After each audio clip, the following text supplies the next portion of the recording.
So in today's session, we are going to discuss about compression techniques, okay? Text and image compression techniques. Compression techniques which can be applied to both text and images, okay? So in specific, we'll be discussing about Huffman coding and run length encoding. So the objective of today's session is to study the compression techniques, Huffman coding and run length encoding or RLE in short, okay? So we'll be looking at these two compression techniques. So before we look at these two techniques, Huffman coding and run length encoding, we'll be just looking at what is meant by compression, what are the different types of compression techniques, etc. Okay. So an introduction to compression, the different types of compression, Huffman coding and run length encoding and its variants. That is what we are going to see today. Okay. So we'll begin with understanding what is meant by compression. So you all know what is meant by compression, right? Reducing something in its size is what is referred to as compression. So we have an objective in mind, right? Whenever we are reducing some data or some file in size, we have an objective in mind. What is that objective? That objective might be to save space or to save transmission time, right? When you want to send something over a network, if the file size is very large, then it will take large amount of time, transmission time. So your objective might be to save space. Suppose you just want to store something somewhere. In that case also you may apply compression. You want to transmit something over the network. In order to reduce the transmission time also you may apply compression. Whatever it is, reduction in size of data in order to save space or transmission time is what is referred to as compression. Okay. So basically, how do you achieve this? How do you reduce something in size? When it comes to compression techniques for text or images, reducing the size means basically you are making the encoding technique more efficient. You are encoding the information more efficiently. So you're getting a reduction in size by adjusting the encoding, how you encode the information. Okay, so that you might do by substitution or you might do by eliminating the redundant data or some other technique. So basically you are making the encoding of your information more efficient and thereby reducing the size, which in turn will help you to reduce the save the storage space and help in faster transmission or faster downloading, right? That is what is meant by compression. So the entity that does the compression is what is called as a compressor, and the reverse of it is performed by an entity called as decompressor. So a compressor performs compression and a decompressor reconstructs the original data from your compressed data. So in order for a decompressor to reconstruct your original data, it should have some idea about the compression technique that is used.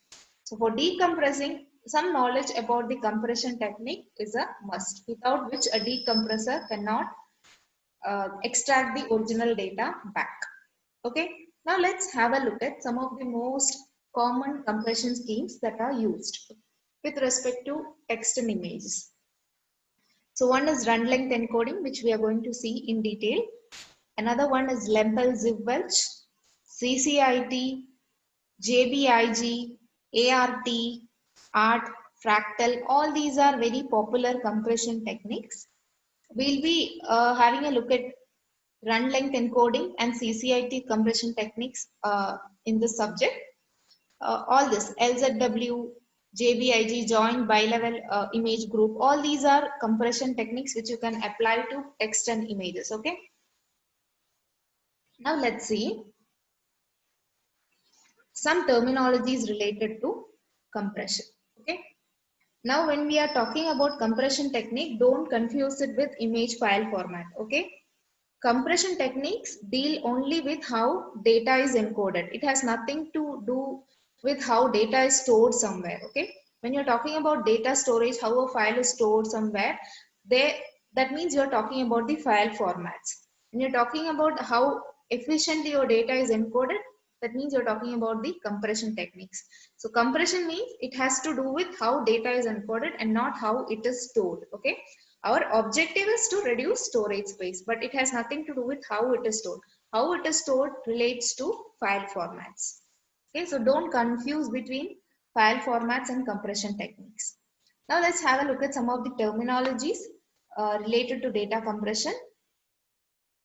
So look at this term, unencoded data or raw data.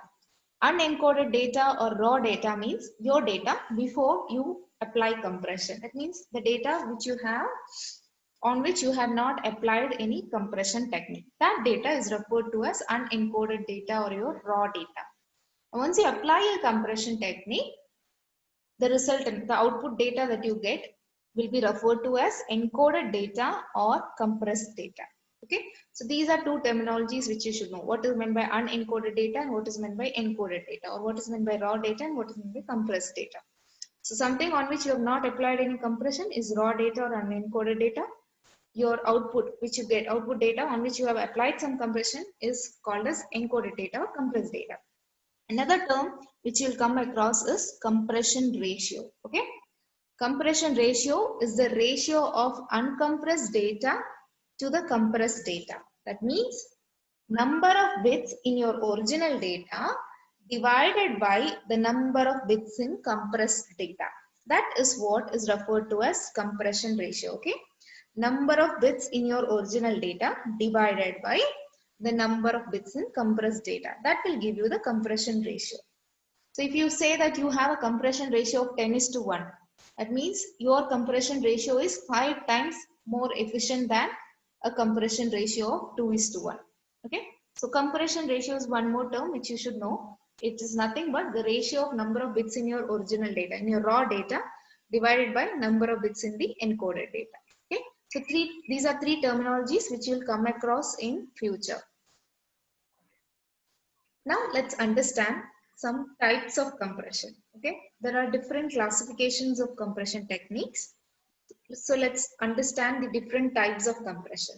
So one way you can classify compression is like this: physical compression and logical compression. Okay, so basically here you are classifying compression based on how data is rearranged to get a more compact form.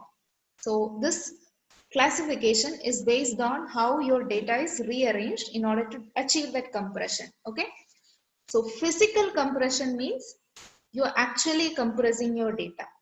You are compressing your data by eliminating some redundancies which are there in your data. Okay, the unwanted or redundant information you are eliminating so that you get a compressed data. That is what is meant by physical compression. Okay, so you will, after your actual compression or physical compression, you will get a data which is smaller in size compared to the original data. So here you are actually applying a compression algorithm which will remove some redundancies that is there in your data.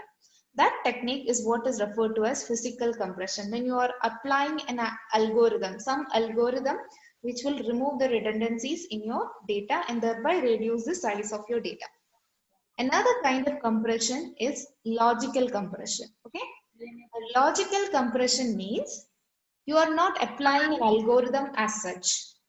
Instead, you might be doing some kind of substitution. Okay, for example, just for example, okay, we know that United States of America is also referred to as USA. That can be viewed as a logical compression. Okay, so here you are substituting U for United, S for States, and A for America. So that's a logical substitution. So when you are doing some substitution to reduce the size of your data, that comes under logical compression. Here you are not actually applying any algorithm. For instance, look at another example. We normally use can't instead of cannot, right? But they mean the same. So can't is a logical substitution for cannot, where you have reduced the size of this word cannot. So such type of compression comes under this category, which is called as logical compression. So here you are not applying any algorithm as such. So this is not generally used in image data compression. It is used only in text data compression. Okay, when you want to reduce the size of textual content, you may apply logical compression, and this is not generally used in image data compression, because in image we have to work with pixels, right? We cannot simply do substitution. So these are two types of compression: physical and logical. Physical, wherein you are applying an actual compression algorithm to eliminate redundancies, and logical compression means You are replacing something. You might replace an alphabet, you might replace a number, or you might replace a symbol with another one to reduce the size of your content. Okay, that's what is meant by physical and logical compression. Now, let's have a look at symmetric and asymmetric compression. Do you have any idea what symmetric and asymmetric compression would be about? Anyone? No, ma'am. Okay. See, symmetric compression means if your compression and decompression takes the equal amount of time. That means when you're putting effort to compress something and you have to put the equal amount of effort to decompress that thing, that is symmetric compression. That means you have to invest equal amount of effort or time to compress as well as decompress. That is called as symmetric compression. Okay. So roughly you will be applying the same algorithm, same effort or same time will be invested for doing both compression and decompression. Then it is referred to as a symmetric compression technique. Now if it's the opposite, that means you are investing more time in compression and your decompression comparatively takes lesser time, or it could be the opposite. You are applying less time for compression, but for decompression it takes a longer time. Then your algorithm or your technique is said to be asymmetric. Okay. So in asymmetric compression, one section will require more work. So in one direction you'll have to invest more work. It might be compression or it might be decompression. So if both compression and decompression do not take place in equal time or equal amount of effort, then it is referred to as asymmetric. Your algorithm is referred to as asymmetric compression. Okay. Now, when it comes to real life, okay. Mummy को blouse पे भी इतना होना, मेरे को तो without blouse. Excuse me, whoever it is, please mute your microphone. Yes. Okay. So when you apply algorithms to compress some data, and if your algorithm is say asymmetric, okay, you might think that that is actually a disadvantage. But being asymmetric, an algorithm being asymmetric is not actually a disadvantage. For instance, okay, suppose you are you want to store an image, okay, you want to store an image or some data and you are applying compression, and just imagine that your compression takes a longer time. Okay, so to compress that data it takes a longer time compared to decompression. Decompression works quickly. Just imagine such a scenario. Okay, now in that scenario, in majority of the cases we are likely to store something only once, right? Compressing and storage is a one-time activity, but it is likely that we'll go and refer or decompress and extract that data multiple times. So if it is such a scenario where you are compressing and storing something and later on you are revisiting, decompressing and extracting the data multiple times, so in that case you may be able to tolerate a longer time for compression, right? Because that is only a one-time activity and your decompression is working very quickly. So you will be able to tolerate that because compression is only a one-time activity and your decompression is working very quickly, right? So in such scenarios, if your algorithm is asymmetric, it does not pose much issue. And in majority of the cases in computer science or computer networks, when you are applying compression, it's a one-time activity only, and decompression is a might be a multiple. We may have to do it multiple times to extract the data, right? So something being asymmetric, your compression technique being asymmetric is not actually a disadvantage when it comes to the real life scenarios. Okay, so that is what is meant by symmetric and asymmetric compression. Next, there's another way in which you can classify compression techniques: adaptive, semi-adaptive and non-adaptive encoding. Okay, let's see what is meant by adaptive, semi-adaptive and non-adaptive encoding. These are again types of compression. Okay, we'll first see what is meant by non-adaptive encoders, okay, or non-adaptive compression. This is particularly in reference to text data. Okay, we are talking about this type of compression in relation to text, mainly in relation to text. Okay. So non-adaptive encoding means when you're trying to compress something, you have a dictionary. Okay. Suppose you have a textual content which you want to compress, reduce the size. So in that case, suppose you have a paragraph, okay, a big paragraph which you want to compress. There'll be a static dictionary which will have codes for words which are likely to occur more. That means words with higher frequency. See, when we have a paragraph, we note that words like a, the, but, or such words occur more, right? The frequency of their occurrence is more in comparison to other words. So what in non-adaptive encoding, you'll have a dictionary for such words like and, a, but, whose frequency of occurrence is high. So when you are applying compression, when you want to apply compression to these words, you will be just going and referring that dictionary and replacing these words with those codes. And since their occurrence is more, at majority of the places, these words will be substituted or encoded easily using that predefined dictionary. This is what is referred to as non-adaptive encoding, okay, where you have a static predefined dictionary and you will be referring that dictionary to replace or substitute commonly occurring words, that is words with high frequency. This is non-adaptive encoding. So you might have guessed what adaptive encoding is, right? It's just the opposite, okay?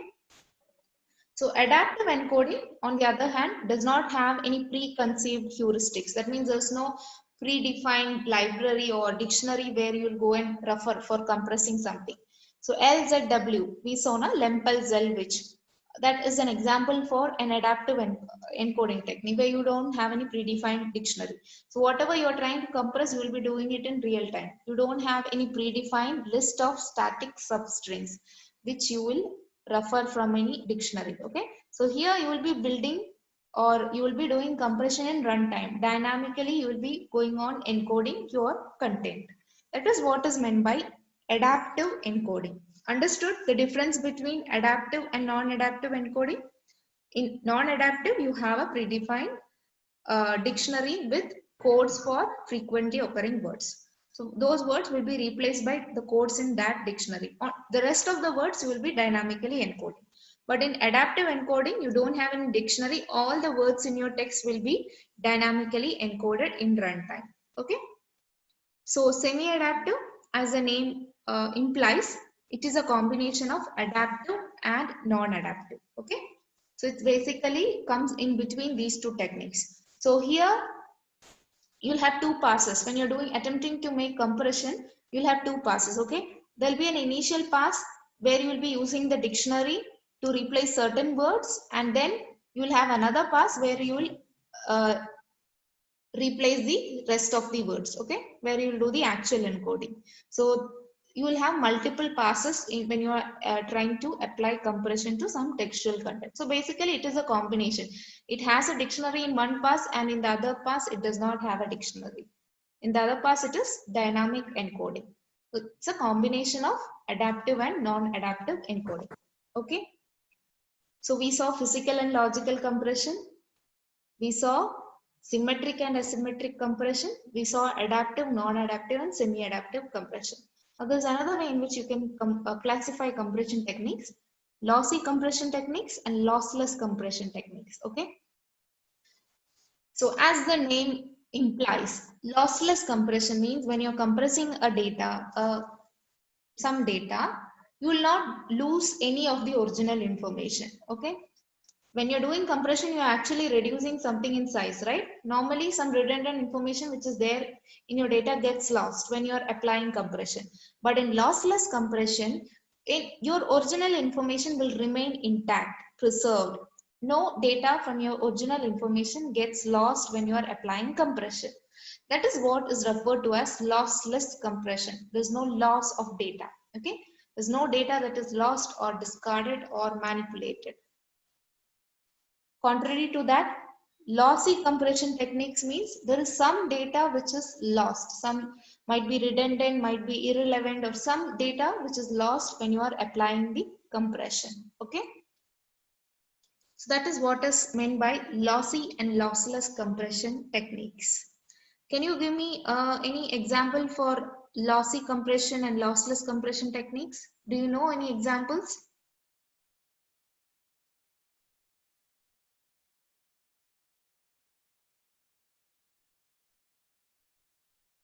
No? Okay, fine. See, look at this. These are some examples of lossless compression techniques. So this one, run length encoding, which we are going to discuss, is an example of lossless compression. Huffman coding, we have studied in the previous semester, right? In data structures. Huffman coding is again an example of lossless compression technique. There's no data which is being lost. If you are coding hello using Huffman coding, all your characters get coded. No information is being lost. So Huffman coding is an example of lossless compression. Run length encoding. CCIT group 3 1D, CCITT group 3 2D, CCITT group 4 will be learning all these three compression techniques. So all these three are again lossless standards. Okay. Lempel-Zellwich is again a lossless compression technique. Now, an example for lossy compression technique, a very popular compression technique that we use for compressing images is JPEG. JPEG, MPEG, all these are examples of lossy compression techniques. Okay, some information is lost. So, understood the difference between lossy and lossless compression techniques? Now, in certain scenarios, you may be able to tolerate some amount of loss, right? In certain scenarios, you may not want to lose any of your data. Suppose you're working with numbers, you have a file with very confidential or very important data where you have lots of numbers involved. In such a case, you might not want to lose any of your data, right?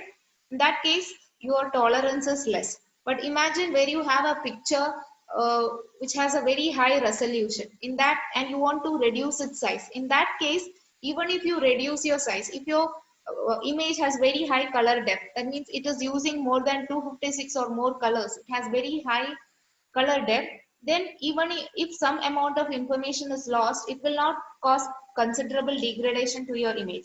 In such scenarios, some data being lost is acceptable. Okay, so depending upon what kind of scenario, what kind of application you are building, you will have to choose the appropriate compression techniques. Okay, depending upon the scenario, whether you can tolerate some loss of some data, whether you cannot, you want the all the data intact. So that is why I said in yesterday's session we had said that TIFF is a file format that can support compression, that supports compression but is not generally compressed, and it is a very good option for archiving intermediate files. That means files which you are likely to revisit and edit later on.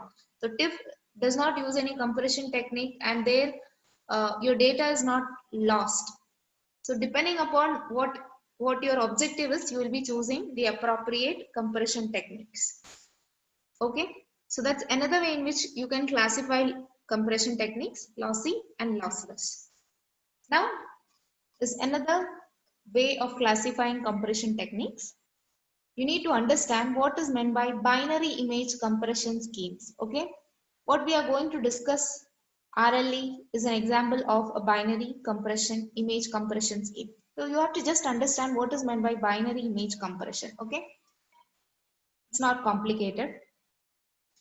Binary images means all those images which are there in our office or business documents, your handwritten text, your print out papers, engineering drawings, scanned papers, all those are examples of binary images. Okay, so binary images means whatever data is there that you can represent in terms of ones and zeros, right?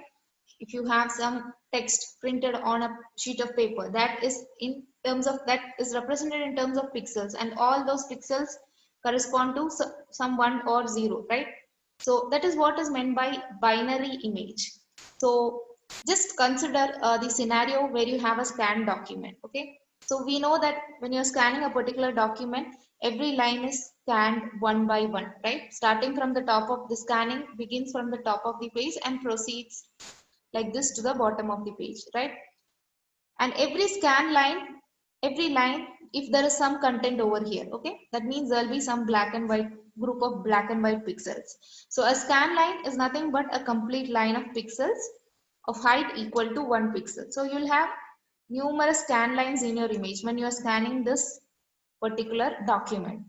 So what will your scanner do? It will scan line by line, first line first, then second line, then third line, and it will work its way down to the last scan line. Correct? So your document might have objects of different sizes. It might have characters, it might have images, it might have graphical objects, right? And every object will be represented by multiple scan lines. Suppose you have a text which is written like this in your document, and then you have an image. So if you want to extract this, this is actually composed of multiple scan lines, right? So every object which is there in your document may be represented by multiple scan lines. And during we have talked about the CCD technology, right? When you're scanning, what will happen? Your CCD array will convert this information to charge, right? So it will capture whatever pixels are there, the black and white pixels in your document, and then convert it into charge and then into binary, right? So a binary image compression scheme is a scheme wherein you are applying compression to binary data. That means data which is represented in terms of ones and zeros. So the compression technique RLE that we are going to discuss is a binary compression technique. The technique that we have discussed in the previous semester, Huffman coding, is again a binary compression technique. Okay. Now, the first technique that we have to discuss in detail is Huffman coding. I'm not going to explain Huffman coding again because we have discussed this in detail and we have even worked out sums based on Huffman coding, right? So you can expect a question based on Huffman coding as you got in your third semester. A word, a text will be given to you and you will be asked to compress the text using Huffman coding. Now I have included the content in this slide, so you can just go and revisit it. I'm not going to repeat this content again because I myself have taught you this topic, right? So do you remember Huffman coding? What is the technique behind Huffman coding? Remember, Huffman coding works based on a concept called as path length. I think when I show an example, you will be able to recollect. Do you remember solving this example using Huffman coding? How do we begin? Suppose you are given some text like this and you are asked to apply Huffman coding. How do we begin? You have to first count the number of unique symbols, right? And then you have to arrange your symbols, tabulate your symbols like this. And then you have to sort it in. You have to sort these symbols according to the ascending or descending order of their frequencies. And then you have to combine the two symbols with the least frequency. Remember how we did Huffman coding? Whatever characters are there in your text that you have to tabulate according to their frequency. Then you have to sort this table in ascending order. Then you will choose the two symbols with the least frequencies and combine them like this. So 1 is the occurrence of A, 1 is the occurrence of I. So 1 plus 1, 2. So you will go on creating nodes like this. From the table, you will select the symbols S1 and S2 with least frequencies, and then you will create a node by combining S1 and S2. Remember this? Yes or no? Yes, ma'am. Yes. So you'll go on repeating this procedure till no symbols are left in your table, right? Yes, So ma'am. we have already worked out the sum in third sem, and in the end you will get a tree like this, and then you will apply zeros and ones to the tree. How? All the left links or the left child will be annotated with zeros and all the right child will be annotated with ones. Then you will trace the path. You will trace the path of every character from beginning from the root. So 0, 0. So the code corresponding for space is 0, 0. So in that way you will trace the code of all the characters, right? This is how we perform Huffman coding. Those who do not remember this concept, please revisit the lecture recording. I'm not going to discuss this again. Okay, if you have any doubts, you can contact me later on. So today we'll be focusing on run length encoding, okay? So this is again a compression technique which you can apply for both text data and image data. Run length encoding is more popularly used for compressing image data, okay, grayscale images than for textual data. So RLE is a lossless data compression technique which is very popularly applied to the following file formats: TIFF, BMP, PCX, all these file formats support RLE. Okay, so RLE is applied in different scenarios. We'll see where all RLE is used. Let's see how RLE works. Okay, now one important feature of RLE is that it works well regardless of what your content is, what you're trying to compress. But the only aspect is that the content of your data will affect the compression ratio achieved by RLE. We'll see how. Okay. Let's see how RLE works first. So RLE is a compression technique. What it will do is it will scan the string. Suppose you're trying to compress a string of characters. Okay. It will scan that string of characters. So RLE works by reducing the size of repeated string of characters. That means if there are characters which are repeated in your string, that is when RLE is actually applied. If you have some textual content where there is a certain character or a group of characters which is getting repeated again and again, that is when you apply RLE. Okay, so this technique works by reducing the physical size of repeated string of characters. So if you find a repeated string of characters in your text, that is referred to as a run. Okay, and this run is a ring. Run means a repeated string of characters, and that run is typically encoded in 2 bytes. Now what is this 2 bytes about? The first byte corresponds to what is called as run count. Okay, that means how many times that particular character is repeated. That is what is meant by run count. So the first byte in these 2 bytes correspond to the run count. So run count normally ranges from 1 to 128 or 256 characters. Okay, that is a normal run count. So the value of run count normally ranges from in this range. Okay, that's the first byte. The second byte is actually the character which is getting repeated. The second byte is the value of the character in the run. That means the value which is getting repeated. That is called as run value. Okay, so you need to understand these two terms. What is meant by run? What is meant by run count and what is meant by run value? An example will make it clear. Let's see an example, okay, so that this is clear. See, suppose we have a run of 15A characters. That means this is the text that you want to compress, okay? So there are 15 A's here, 15A. This is what you are trying to compress. So what will run length encoding technique do? It will convert it into such a format. So you can see here, there are 2 bytes here. This is 1 byte and this is another byte. What is this? This is what is referred to as run count. That means how many times that particular character is getting repeated. That is what is meant by run count. So the first byte after applying your RLE compression is the run count. What is the second byte? The second byte is the actual character, the character or the value or the character that is getting repeated. That is how run length encoding is applied. Okay, it is very simple. Whenever you have repeated string of characters, run length encoding compresses it into 2 bytes. The first byte will give you the run count, that means how many times that particular character is getting repeated, and the second byte corresponds to the actual value or character that is getting repeated. So this together, run count and actual value together, they are called as RLE packets. Okay, so this information, this 2 byte information is also referred to as RLE packet. Okay, now let's see one more example. Now tell me what will be the RLE packet after applying run length encoding? What will be the RLE packet?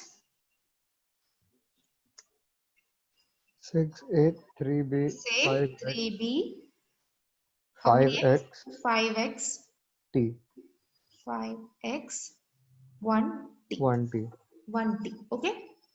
So in actually, how many bytes this is taking up? 1, 2, 3, 4, 5, 6, 7, 8, 9, 10, 11, 12, 13, 14, 15. Actually, when you're trying to store this string, it might take 15 bytes, provided one character takes 1 byte. Okay. But after applying RLE compression, how many bytes you require? Look at this. 1, 2, 3, 4, 5, 6, 7, 8. That means this is one 2-byte group, this is another 2-byte group, this is another 2-byte group, and this is another 2-byte group, right? So this is the run count, this is the run value, run count, run value. So basically there are 4 RLE packets here. So what does RLE do? It scans your string and then it finds out the repeated, it replaces the repeated string of characters with a 2-byte code, where the first byte corresponds to the run count and the second byte is the actual value. So what data actually took 15 bytes is now taking only 8 bytes for storage. Okay. So we know that in images, especially in black and white grayscale images, you will have only 2 kinds of pixels, right? Ones and zeros. 1 correspond to white and 0 correspond to black. So if I'm writing, okay, some text like this, so all this will be in black color and the rest of my page will be in white, right? So in such scenarios, you will be able to easily encode this using run length encoding because majority of your pixels are black. So you have group of repeated black pixels coming here. So in such scenarios, you can easily apply run length encoding and thereby reduce the size of your document. Let's see one more example, okay? A place where this is not a good choice. Look at this example. If you try to apply run length encoding to such a text, okay? We are trying to apply RLE to such a text. So how will this get encoded as 1x, 1t, 1m? There's no repeated characters. Every character is occurring exactly once. So what will happen? 1x, 1t, 1m, 1p, 1r, 1s, 1q, 1z, 1n, 1t, 1w, 1l, 1f, and 1b. So actually it is a 14 character string. So it might take only 14 bytes. But after applying run length encoding, it is taking how much? Every character is taking 2 bytes. That means 14 into 2, it is taking 28 bytes. So RLE is not a good choice in such scenarios where you don't have any character getting repeated. So RLE is more suitable in scenarios where you have text or images where you have the same pixels getting repeated again and again. Understood the concept behind RLE? Yes, ma'am. Okay. So Ma'am, RLE एक techniques. question था for RLE itself, but so पहला example था where the letters were repeating in a specific sequence, and second example में there was no repetition. In the case of letters repeating but not consecutively, No, फिर no. उसको For भी in bar the bar case, करना पड़ेगा. that will again, you can apply RLE, but it works most efficiently. It achieves maximum size reduction when your letters are consecutive. Okay. So Ma'am, even if your if we take characters are not, ma'am, and yes, if we take an example like A, B, C, D, E, F, where there is no repetition and single, then the RLE will be like 12, right? Like 1A, 1B, 1C, 1D. So yes. in that case, we won't be using RLE, right? Yes. You can use RLE, but it is actually a drawback to use RLE because it will increase the size of your document. Instead of compressing it, the size of your document increases. So in such scenarios, it is not a good choice. RLE is not a good choice. You can apply some other compression technique like Huffman in such scenarios. Okay. Yes, ma'am. Now when you have an image, when you're applying RLE to image, as I told, RLE can be applied to images also. When your image has too many different colors, okay, just like a photograph. So RLE will not work in such cases. But if you have a kind of black and white kind of image where you have only 2 types of pixels, black and white, or 2 or minimum 3 or 4. But if your photograph has too many colors, then RLE is not a good choice in such scenarios because RLE tries to search for repeated pattern or repeated strings. So RLE works most efficiently in such scenarios where you have repeated pixels of the same kind or text characters of the same type. For example, okay, just look at this image. This is a black and white image. You have the character 9 here. So if you try to encode this using RLE, so the algorithm will scan like this, right? Line by line. So all the cells in the first, suppose each of this correspond to a pixel, okay? So all this will be encoded as zeros. Again, the second row will also be get encoded as 0. In the third row, this will get encoded as 0, 0, 0. All this will get encoded as ones, 0, 0, 0, right? This will be again 0, 0, 0, 1, 0, 0, 1, 0, 0, 0. So you'll go on encoding this like this. So this is the corresponding grid of pixels in terms of zeros and ones. So the actual length is 100 bit. Okay. Now if you apply RLE compression to this this data, how will it look like? It will look like this. You can see 23 white pixels followed by 4 black pixels, 6 white pixels followed by 1 black, 2 white, 1 black, 6 white, 4 black. So when you encode this using RLE, your data gets transformed like this. So storing this will require less number of bits. Okay. When you try to store this, it will take 100 bits. But when you apply RLE and you store, it will take lesser number of bits. Got it? So you can apply RLE is a good choice for black and white images, but not for photographs with too many colors. Now regarding the applications of RLE, RLE came into existence. We started using RLE in the transmission of analog television signals as far as back in 1967, and in 1983 it was patented by Hitachi. Okay, so RLE is very well suited to images such as computer icons, very small images where you don't have too many color combinations. Okay, it was used by a company called as CompuServe for their online services. It is also used in JPG compression. Okay, in JPG compression, in one of the stages of JPG compression, RLE encoding is used. When we study JPG compression, you will come to know where RLE is used in JPG compression. So when you are compressing a JPG image using JPG compression, you are actually applying RLE in one of these steps.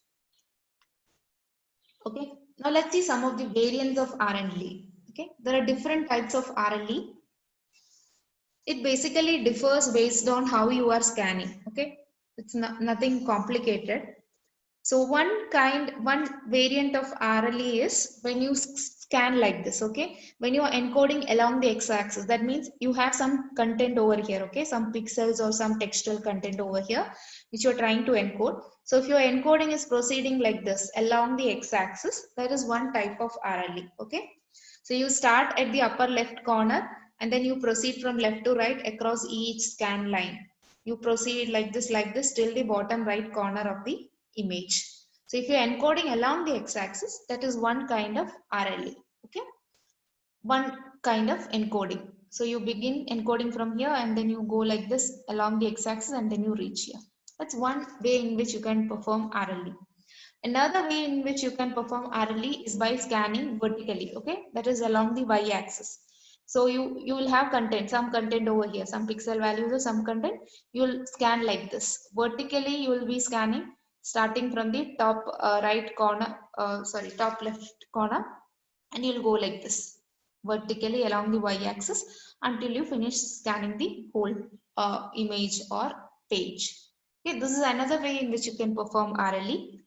A third variant of RLE is by encoding your bitmap into 2D tiles. That means whatever your bitmap or your images, you will be encoding it, you will be considering it as a group of 2D tiles. So this is one 2D tile, this is another 2D tile, this is another 2D tile. You are actually splitting it into a few tiles. Okay, and then you will be scanning like this. You will first encode this and then you will proceed to encode this section and then you will proceed to encode this section. This is another variant of RLE. Okay, just another varies based on how you are scanning, how you are encoding. Another variant of RLE is called a zigzag encoding. So here in this case you have content here. You may have pixels or some content over here which you are trying to encode. So you will be scanning like this, zigzag, zigzag. So this kind of encoding is called a zigzag RLE encoding. Okay, this is the encoding that is used in JPEG compression. Okay, so in JPEG compression we use, as I told, we use RLE, and this variant of RLE, that is zigzag encoding, is used in JPEG compression. Okay, so these are some of the variants of RLE based on how you are scanning, in which direction you are scanning. Okay, another term that you should know in connection with RLE is what is meant by cross-coding. Okay, cross-coding is an issue. It's actually an issue or a problem that arises when we perform RLE, wherein your algorithm is not able to make out where a particular scan line ends and where the next scan line is beginning. That means, see, when you're scanning a document, your algorithm should be able to make out where a particular scan line is ending and where the next scan line is beginning. Suppose the algorithm is not able to differentiate that and all your lines get merged, then that is a problem. So in order to solve that problem, what RLE uses is, RLE uses an end of scan line marker. So at the end of every scan line, there will be an end of scan line marker, which will allow the algorithm to distinguish where one line is ending and where the other line is. So basically, just like we have an end of file marker, this is an end of, every scan line will have an end of scan line marker, which allows the algorithm to identify where a particular scan line ends and where the next scan line is beginning. Okay. Another way you can solve this issue of cross-coding is by using a scanline table. Okay, so there are some RLE implementations which make use of a table called a scanline table.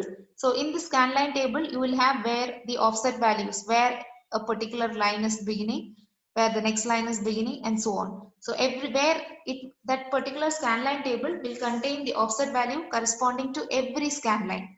That means, suppose you want to scan the line number 10 of a particular document or a bitmap image. What your algorithm has to look is, it has to just find out the offset position which is stored in the 10th element of the scan line. That means the 10th line of the scan line table will give you the offset value of this 10th line, where the 10th line is beginning. That address or offset value is given in the scan line table. So this issue of cross coding can be resolved by either using an end of line marker or using a scan line table, which will have the offset values of every scan line. Okay. Now there's another way in which you can classify RLE schemes. There are three types of RLE schemes: bit level RLE scheme, byte level RLE scheme, and pixel level RLE scheme. Okay. So when we are trying to perform RLE, we are basically scanning the document, right? So when you are scanning the document, if you are focused on the bits and you ignore the byte and word boundaries, that means you are scanning bit by bit by bit. You're not bothered about where a byte means, where is the byte boundary or where is the word boundary, then such a scheme is called as bit level RLE. Okay, wherein you are scanning bit by bit. You're not bothered about the byte and word boundaries. The same way, byte level RLE means you are scanning, you're bothered or you're focused on where the byte boundaries are. You're not scanning bit by bit, but you're scanning focusing on byte values. So you'll be scanning one byte, all the bits in one byte at a stretch. So you're bothered about the byte boundaries and you are ignoring the bit and word boundaries within that scan line. That is called as byte level RLE. Okay. So the normal RLE technique that we use is a byte level RLE technique, right? So whatever string is there, we are encoding it into 2 byte packets, right? First byte is our run count, and the second byte is our run value, right? So whatever content is there, we are encoding it into a 2 byte packet. So our the RLE technique that I explained is a byte level RLE scheme. Okay. Then there's another way in which you can classify RLE, which is pixel level RLE. Okay. So in pixel level RLE, sometimes to represent one pixel, it might take 1 byte or 2 byte or multiple bytes. Sometimes in some scenarios, you might have to, to represent one pixel, it might take multiple bytes. So when you're bothered about, we're not bothered about bit boundary or byte boundary, and all you're bothered is about how many bytes are required to represent one pixel, then your RLE encoding is referred to as pixel level RLE. Okay, so all the bits and bytes are informed, and what is counted is actually how many bytes are required to represent a particular pixel value. Only that is counted. That technique is called as pixel level RLE. So based on this, whether the technique is focused on the bit boundaries, byte boundaries, or word boundaries, or pixel, you can classify RLE schemes into these categories. Okay, so that's about this in compression techniques, which is called as RLE, which is popularly used for grayscale images, black-white images, and text. Okay, so the probable questions that you can expect is short note on RLE, short note on Huffman coding, or you might get a numerical sum on Huffman coding, or you might be given a text, a string of characters, and you will be asked to identify and explain the suitable encoding scheme. So if you are given a text with repeated string of characters, then you have to identify that RLE is the most suitable choice, and then demonstrate it by explaining the RLE technique. Okay, so these are the probable questions that you can expect from this topic. Is it clear? Any doubts?